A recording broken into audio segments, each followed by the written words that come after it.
Hi friends, welcome to యూమోస్ channel. పోయిన previous వీడియోలో మనం ఫింగర్స్ మల్టిప్లైస్ గురించి డిస్కస్ చేసినాం.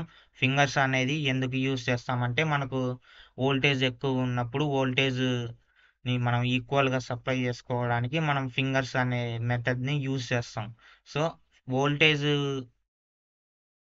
వోల్టేజ్ మీద వోల్టేజ్ కోసం ఒకటే కాకుండా మనం గేట్ రెసిస్టెన్స్ని రెడ్యూస్ చేసుకోవడానికి మళ్ళీ పారాసిటిక్ కెపాసిటెన్స్ని రెడ్యూస్ చేసుకోవడానికి మళ్ళీ ఏరియా సేవేజ్ని రెడ్యూస్ చేసుకోవడానికి మనం ఈ ఫింగర్స్ అనేది యూజ్ చేస్తాం. సో ఈ ఫింగర్స్ ఎందుకు యూజ్ చేస్తాం అంటే రెడ్యూస్ గేట్ రెసిస్టెన్స్ మనకు ఎక్కువ ఉంటే, ఇప్పుడు ఈ మాస్ఫెట్ ఉంది కదా, ఈ మాస్ఫెట్ విడ్త్ ఎక్కువ ఉంది. విడ్త్ అనేది ఎక్కువ ఉంటే మనకు గేట్ కూడా ఎక్కువ విడుతున్నట్టే కదా. సో మనకు గేట్ ఎక్కువ విడుతుండడం వల్ల మనకు గేట్ రెసిస్టెన్స్ ఎక్కువ ఉంటుంది. గేట్ రెసిస్టెన్స్ ఎక్కువ ఉండడం వల్ల మనకు సిగ్నల్ అనేది డిలే అవుతుంది. సిగ్నల్ అనేది డిలే కాకూడదంటే మనకు ఇంకా ఫింగర్స్ అనే మెథడ్ని యూజ్ చేస్తాం. ఫింగర్స్ మెథడ్ ద్వారా మనం ఈ మాస్ఫెట్ని మనం ఈక్వల్గా డివైడ్ చేసుకొని ఫింగర్స్గా చేసుకుంటాం. సో ఫింగర్స్ అనే మెథడ్ని ఈ గేట్ రెసిస్టెన్స్ రెడ్యూస్ చేసుకోవడానికి కూడా యూజ్ చేస్తాం. మళ్ళా ఇంకోటి వచ్చి పారాసిటిక్ కెపాసిటెన్స్. ఇప్పుడు మనకు మాస్ఫెట్ ఉంది కదా, ఈ మాస్ఫెట్ ఎక్కువ విడుతున్న మాస్ఫెట్లో మనకు కెపాసిటెన్స్ అనేది కూడా ఉంటుంది ఎక్కువ. అది ఏ కెపాసిటెన్స్ అంటే డిఫ్యూజన్ కెపాసిటెన్స్ ఎక్కువ ఉంటుంది విడుతు ఎక్కువ ఉన్న మాస్ఫెట్లో. దాన్ని రెడ్యూస్ చేసుకోవడానికి మనం ఫింగర్స్ అనే మెథడ్ని యూస్ చేస్తాం. సో ఇంకోటి వచ్చి ఏరియా సేవేజ్ అంటే ఇప్పుడు ఎక్కువ విడుతు ఉన్న మాస్ఫెట్లను యూజ్ చేయడం వల్ల మనకు ఏరియా అనేది వేస్ట్ అవుతూ ఉంటుంది. సో మనకు ఫింగర్స్గా ఇప్పుడు ఒక మాస్ఫెట్ని 4-5 అట్లా 4-5 ఫింగర్స్గా మనం డివైడ్ చేసుకుంటే మనకు కొంచెం ఏరియా సేవేజ్ అనేది అవుతుంది. సో దానికోసం ఏరియా సేవేజ్ కోసం కూడా మనం ఫింగర్స్ అనేది యూజ్ చేస్తాం. సో ఫింగర్స్ అనేది వోల్టేజ్ కోసం ఒక్కటే కాకుండా వోల్టేజ్ అనేది మెయిన్, ఎక్కువ వోల్టేజ్ అనేది ఈక్వల్గా సప్లై కావాలి కాబట్టి ఫింగర్స్ అనేది యూజ్ చేస్తాం.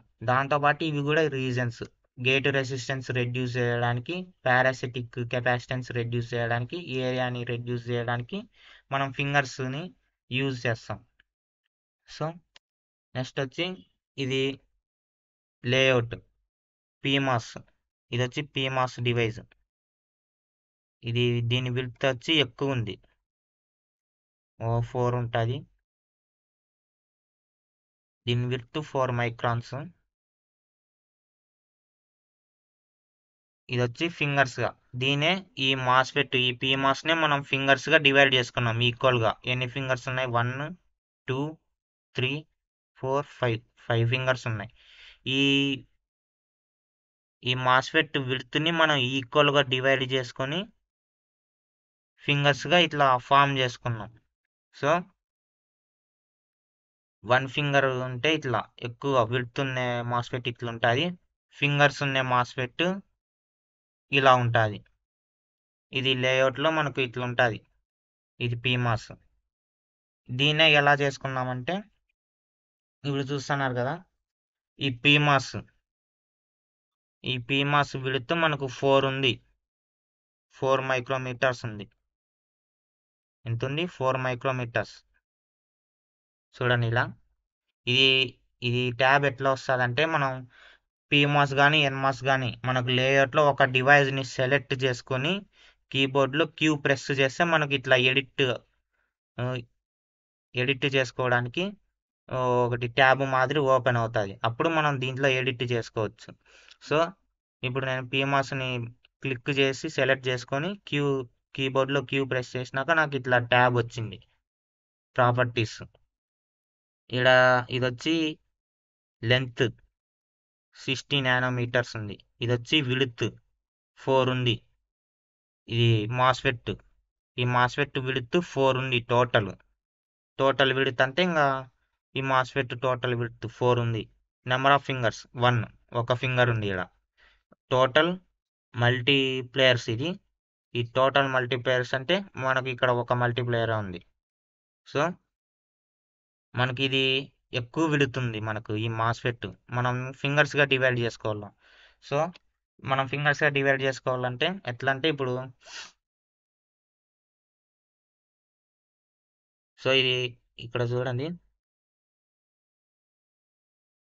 పోయిన దాంట్లో మనకు ఆ మాస్ఫెట్ ఎంత ఉంది, మనకు విడ్త్ వచ్చి 4 ఉంది, టోటల్ విడ్త్ 4 ఉంది, మనకు ఫింగర్ వచ్చి 1 ఉంది కదా. ఇప్పుడు మనం ఫింగర్స్గా ఫామ్ చేసుకోవాలంటే ఒక మాస్ఫెట్ని ఫింగర్స్గా ఫామ్ చేసుకోవాలంటే టోటల్ విడ్త్, ఇప్పుడు మనకు టోటల్ విడ్త్ ఎంత ఉంది, 4 ఉంది, డివైడెడ్ బై మనకి ఎన్ని ఫింగర్స్ కావాలా, 5 అయినా 6 అయినా 10 ఫింగర్స్ అయినా కావాలనుకుంటే, ఎన్ని ఫింగర్స్ కావాలనుకుంటే 4 డివైడెడ్ బై, ఇక్కడ నాకు 5 ఫింగర్స్ ఉంది, ఎగ్జాంపుల్గా చెప్తాను మీకు అర్థం కావడం కోసం. 5 ఫింగర్స్ పెట్టుకున్నా, డివైడెడ్ బై చేస్తే మనకు 0.8 వస్తుంది. 0.8 ఈచ్ ఫింగర్ విడ్త్ ఇది ఈచ్ ఫింగర్ విడ్త్. మనకి ఎన్ని ఫింగర్స్ కావాలో అంత నెంబర్ వేసుకోవాలా. ఈడ టోటల్ విడ్త్, మాస్ఫెట్ యొక్క టోటల్ విడ్త్ ఎంత ఉంటే అంత. ఇప్పుడు 4 డివైడెడ్ బై నాకు ఎన్ని ఫింగర్స్ కావాలా, 10 ఫింగర్స్ వేసుకుని డివైడెడ్ బై చేస్తే మనకు వచ్చిన ఆన్సరు ఒక ఫింగర్ విడ్త్. సో మనం ఇప్పుడు ఇది ఎట్లా చేసుకోవాలంటే, ఇక్కడ టోటల్ విడ్త్ అనేది 4 ఉంది, నేను డివైడెడ్ బై 5 ఫింగర్స్ పెట్టుకున్నా, ఇక్కడ 0.8 వచ్చింది. సో ఆ 0.8ని తీసుకుని వచ్చి ఇక్కడ విడ్త్ ఉంది కదా, ఈ విడ్త్ కాడ ఇక్కడ 0.8 అని టైప్ చేస్తే అది 800 నానోమీటర్స్లోకి వచ్చింది. ఇంకా టోటల్ విడ్త్ వచ్చి 4, ఎన్ని ఫింగర్స్ కావాలా, 5 ఫింగర్స్ టైప్ చేసి ఇంకా క్లిక్ చేసి ఓకే చేసి అప్లై చేసిన తర్వాత నాకు ఇట్లా ఎక్కువ విడుతున్న మాస్ఫెట్ మనకి ఇట్లా 5 ఫింగర్స్లో నాకు అరేంజ్ అయింది. 1 2 3 4 5 ఫింగర్స్. ఈ 5 ఫింగర్స్ మాస్ఫెట్ ఒక్కొక్క ఫింగర్ వచ్చి 0.8 800 నానోమీటర్స్ 800 నానోమీటర్స్ ఉంది ఒక్కొక్క ఫింగర్ విడ్త్. ఈ 5 ఫింగర్స్ వచ్చి టోటల్, ఈ మాస్ఫెట్ టోటల్ వచ్చి 4 మైక్రోమీటర్స్ ఉంది. సో మనం ఇప్పుడు ఫింగర్స్ లేఅవుట్లో మనం ఫింగర్స్ని చేసుకోవాలనుకుంటే మనకు టోటల్, మనకు మాస్ఫెట్ యొక్క టోటల్ విడ్త్ డివైడెడ్ బై మనకి ఎన్ని ఫింగర్స్ కావాలా, 5 అయితే 5, 10 అయితే 10, అన్ని ఫింగర్స్ మనం టోటల్ విడ్త్తో డివైడ్ చేసుకుంటే మనకు ఈచ్ ఫింగర్ యొక్క విడ్త్ అనేది వస్తుంది. ఆ ఈచ్ ఫింగర్ విడ్త్ని మనం ఇక్కడ టైప్ చేసుకొని మనం ఎన్ని ఫింగర్స్ ఇచ్చుకొని అప్లై చేసుకుంటే మనకు ఇట్లా ఫింగర్స్గా అరేంజ్ అయ్యి మనకు వస్తుంది. సో ఫ్రెండ్స్, ఇది ఫింగర్స్గా మనం లేఅవుట్లో ఎట్లా చేసుకుంటామో. నెక్స్ట్ మల్టీప్లేయర్స్ మీద చెప్తాను. సో వీడియోలో అర్థమైతే అర్థమైన టాపిక్ చెప్పండి. ఓకే, నెక్స్ట్ వీడియోతో కలుద్దాం. బాయ్.